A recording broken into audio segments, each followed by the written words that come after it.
everyone. This video will cover Module 2. So Module 2 is the start of our first essay assignment. It will not be written, however, until the next module. So you do have some time before you actually have to write and turn in an essay. This module is more learning about everything that you need to understand in order to write the essay, as well as choosing your topic for your essay and planning it out. So I'll go over all the assignments here, but just keep in mind that you're not writing the essay just yet. So this essay will be about rhetorical analysis. Rhetorical analysis of any type of thing. You could analyze something rhetorically.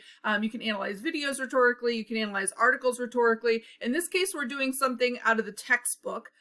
You're going to be breaking down the author's argument strategy. So this is a different way to approach an analysis from what you might have done before. Most analysis ask you to summarize what you see, or maybe personally critique something that you are reading. In this case, we're actually, instead of doing a critique so much, we're breaking down how the author used rhetoric in their argument. So it's a different way to approach it, and it's a little bit more challenging. So some students find that this assignment or this essay is one that they really have to concentrate on the content for. So you can see that in our module, you have some readings to do first, and the readings will go over what rhetoric is. Some of you may have been exposed to it before, some of you may not. And so really just kind of depending on where you're at, you may find that some of this is easier to understand. So this is all in chapter 3, but it also goes back to what we read in the first module. So when you take the quiz over these chapters, it's actually going to cover the readings that you did in module 1 as well as module 2. So just keep that in mind. And then you're going to do some practice before you get into the essay itself. So the practice is, I've actually created, this is a new assignment for this semester because I want you to start seeing how AI can help you or hurt you as you are going forward in your college career.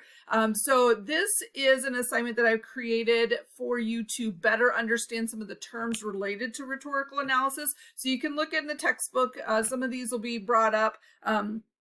It's part of that textbook chapter that you're looking at, but what you're going to do is look at it a little bit more deeply. And so you're going to pick 3 of these terms, preferably ones that you want to know more about, and then you're going to use AI. It doesn't matter which program you use. I like Perplexity because that one is geared just a little bit more toward education, and so I think the responses are just a little bit better as far as how they're worded and that kind of thing. So you're going to copy and paste this prompt, and then you're going to include the 3 terms that you've chosen. So you can see what I've done here, I've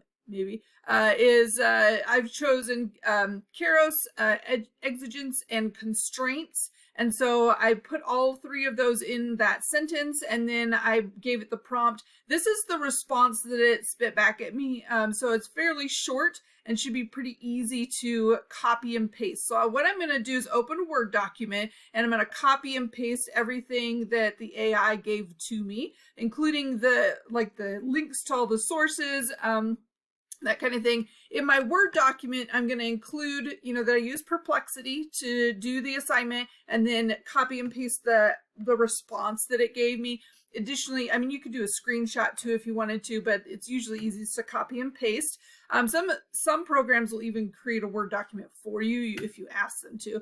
And then what you're going to do underneath that is you're going to first access the 3 sources that it gives you. So in this case, I haven't actually checked these, but I'm pretty sure they all are real links. Oh, never mind, that one can't be found. And then, so would you kind of go to them and see, is it a real link? Is it a real source? That kind of thing. And then once you've done that, so one of mine didn't work already. I have something I can write about, is, how easy, so you're going to answer these questions. And how easy is it to understand the definitions? Are they good examples? Obviously, one of them is not a good example because the link is broken somehow. So I'm going to have to do additional research to find it.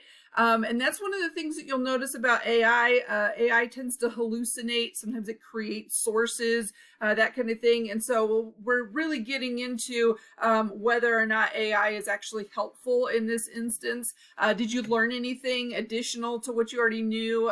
What kind of questions do you have? And then how can AI help or hinder you in the future? So we're just getting a little bit of practice. You'll see this again this semester. There will be some assignments where you have that AI option, but I always have an option not to use AI, because if you are one of those people, you absolutely do not want to use it and you don't want to have to be forced to use it, I totally understand. And in this case, you're doing the same thing just without AI. You're just going to do it on your own. One sentence definition of each term in your own words, and then a source that you find about each one, and then just a short explanation of how it shows that term being used, and then a short discussion of what you learned. So fairly easy way to just do the assignment without the AI if you want. And you can see that credit-wise, as long as you are following the directions for the use of AI, then you'll get full credit. So you're not going to be penalized for using AI unless you're using it to write like your personal response part.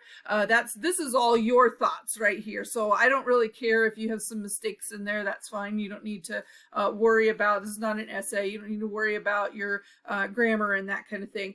Half credit if all you turn in is the AI stuff or something like that.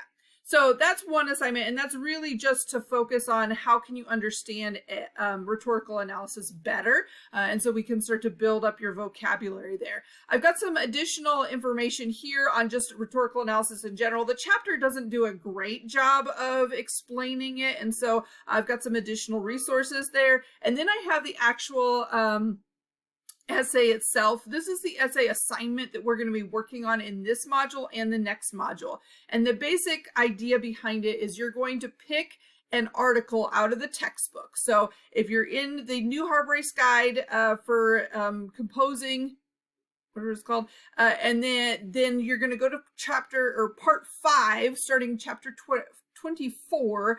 These are all articles that you can choose to write about. So you're going to go in here and you can see you have a bunch of different options here depending on which topic is most interesting to you. And so I get a lot of students who do Margaret Mead's The Changing Significance of Food because it is the first one and it's also kind of short. So they pick that one first. It really does not matter which one you pick. I will say that just because it's short doesn't mean it's going to make it easy, because the main thing you want to be focusing on is how do they put together their argument. So if it's really short, you may not have enough to write about. And so that may be something just to consider. So you may look at that. This one here, a lot of students choose this one as well because he focuses a lot on like how we're not cooking at home and how bad that is for us, but he focuses a lot on like why women aren't cooking at home as opposed to just people in general. And so some students kind of point out the gender differentiations there. So what you're going to be looking at then is how does the author construct their argument?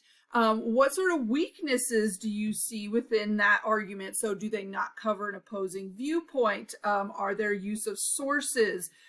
Do they use good sources? Are they just relying on their own experience? That kind of thing. You can include some personal critique, but we're really focusing on the argument technique of the author. This is not like a personal response assignment, and that's one mistake that students make. So you want to make sure that you're really focusing on how does the author construct their argument, what are some positives and negatives of how they construct, etc. Once you've decided which article you're going to use, you're going to create an outline for me. Your outline can look kind of like my example if you want. I've given you you can download this if you want to, but thinking about the strengths, using terms related to rhetoric. So like one of his strengths in this one that I'm looking at is the writer's credibility, and one of the weaknesses is his lack of academic strategies, like addressing opposing viewpoints. So those are the types of things I'm looking for, like what are the strengths and weaknesses of the way that they created that argument. So you can put together your outline similar to that if you want. That's kind of what I'm looking for. And then that will just give me a chance to look over what you're planning on doing for your essay, and then I can respond to you before you start writing the essay and give you some ideas if you're struggling at all. So that's the module. Like I said, mostly just preparation for the essay that we're writing. We're learning the terminology for rhetorical analysis, as well as choosing the article that you're responding to and creating that outline. If you have any questions during the week, please feel free to send me an email. Otherwise, have a great week.